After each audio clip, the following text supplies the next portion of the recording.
ఏమైంది మా టమ్మీ? ఏంటి ఏంటి? పప్పు ఏది? పాప ఏది? ఏది? దా తీసుకురా. ఇట్రా ఇట్రా ఇట్రా. ఇచ్చు ఇచ్చు ఇచ్చు.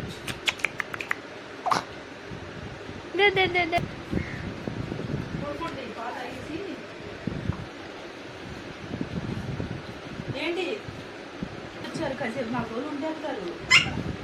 వద్దా? నువ్వు వద్దని చెప్పాలి. నువ్వెవరేంటి?